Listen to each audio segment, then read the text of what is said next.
Rap song. वो पहले तरीका का मतलब है रैप सॉन्ग का मतलब, जैसे कि मैंने एक वीडियो डाली थी सिंगर सॉन्ग ऑफ पीपल की, लिंक नीचे डिस्क्रिप्शन में है, जाके देख लेना। ठीक है, तो उसमें मैंने क्या किया था, एक पोएम थी मेरी 5th की। मैंने अपने दोस्तों को भी बताया कि ये देखो इसको जल्दी जल्दी खाओ तो एकदम फटाक से याद हो जाएगी। और मैं उसका वो था, मतलब जो ओरल टेस्ट होते हैं ना वो था। ठीक है, तो हमने वैसे ही गाई, तो हम लोगों को जल्दी जल्दी याद होगी और सबने बहुत स्पीड से गाई।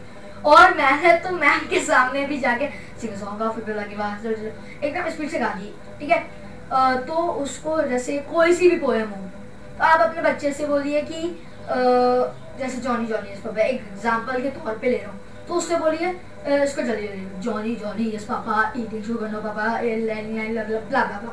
ठीक है, उसको जल्दी जल्दी पढ़ेंगे तो विद इन 2 मिनट्स पोएम से याद हो जाती है। क्योंकि क्या होता है, दिमाग जल्दी जल्दी जल्दी जल्दी करता है तो उसको एकदम वो फील हो जाती है। जैसे आप रैप सॉन्ग गाते होंगे, आप तो नहीं, मतलब आपके जैसे आपके बड़े भाई बेटे होंगे, तो जैसे अभी कैरी मिनाटी के रैप सॉन्ग आते हैं जैसे, तो वो याद हो जाते हैं। क्यों? क्योंकि अपन उसको जल्दी जल्दी गा लेते हैं और उसकी लिरिक्स देख लेते हैं। तो वही है पोएम का भी, पोएम को पढ़ लो और उसको गाओ, बस। पहला तरीका ये। दूसरा तरीका है समझ के पढ़ना। अब समझ के पढ़ना तो सारी क्लासेस के लिए, समझ के पढ़ना कुछ स्टूडेंट्स को समझ भी नहीं आती पोएम, तो वो क्या करते फटाफट पढ़ लेते तब भी बोल नहीं पाते। तो उनके लिए जैसे उसको याद मत करो, मतलब रटो मत, जैसे रैप सॉन्ग वाला तरीका उन लोगों के लिए नहीं है। जिसको समझ में आ गई उसके लिए है, तो समझ के फिर रैप सॉन्ग वाला तरीका यूज करना। थोड़ी गड़बड़ हो गई, पहले मेरे को वाला देना था पर मैंने ये वाला दे दिया, कोई टेंशन की बात नहीं है।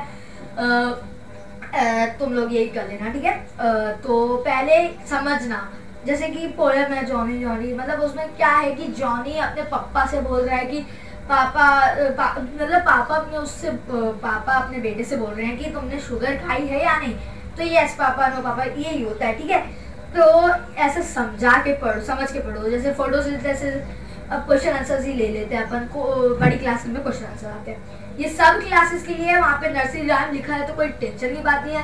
वैसे मैंने वीडियो की स्टार्टिंग में लिखा है कि ऑल क्लासेस, ठीक है, तो उसको देखना। ठीक है, तो होता यही है। तो जैसे समझ के पढ़ो, जैसे फोटोसिंथेसिस क्या होता है, कैसे होता है, ब्ला ब्ला ब्ला, मतलब।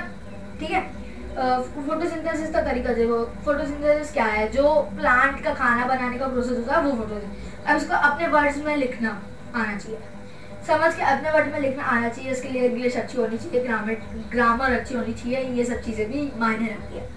ठीक है, तो दूसरा तरीका हो गया समझ के पढ़ना। तीसरा तरीका होगा रिकॉर्ड करना, मतलब रिकॉर्ड करके पढ़ना।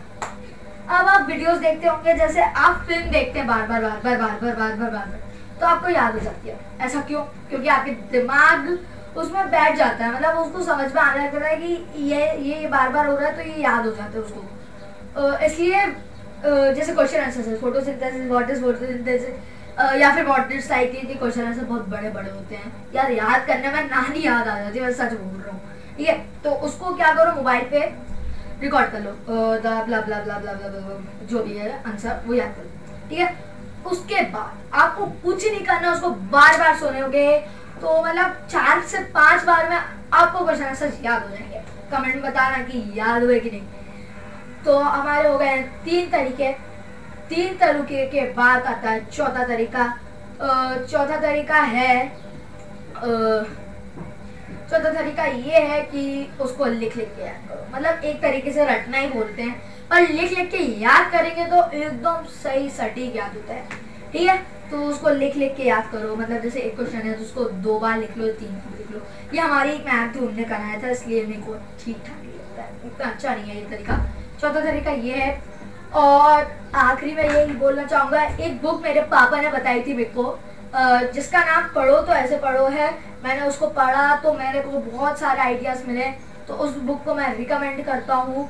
तो जाके अमेज़ॉन से ले लेना, मैंने लिंक डिस्क्रिप्शन में दिया है। ठीक है, हो सकता है ना हो, मेरे को देखना पड़ेगा। मैंने अभी वीडियो बनाई है, शायद ही हो वो अमेज़ॉन में, पर आप किसी भी स्टॉल्स में जाके ले सकते हैं। पढ़ो तो ऐसे पढ़ो, बुक का नाम याद रखना, और अब जब तक के लिए बाय बाय। न्यू वीडियो आएगी, इसलिए सब्सक्राइब कर देना चैनल को, कमेंट करके बताना कि कैसी लगी वीडियो और आपको इससे कुछ मदद मिली कि नहीं। और थर्ड वीडियो शेयर कर देना, लाइक कर देना, कमेंट कर देना, सब्सक्राइब कर देना। ये तो सभी यूट्यूबर बोलते हैं, पर यार देखो 48 सब्सक्राइबर बहुत कम सब्सक्राइब होते हैं यूट्यूबर के लिए, इसलिए इस वाली वीडियो को देख के भाई लाइक मतलब सब्सक्राइब तो बनता है यार। और हाँ, अगली वीडियो आने वाली है तो ज़रा घंटी भी बजा देना, जल्दी नोटिफाई हो जाओगे। ठीक है, तो जब तक के लिए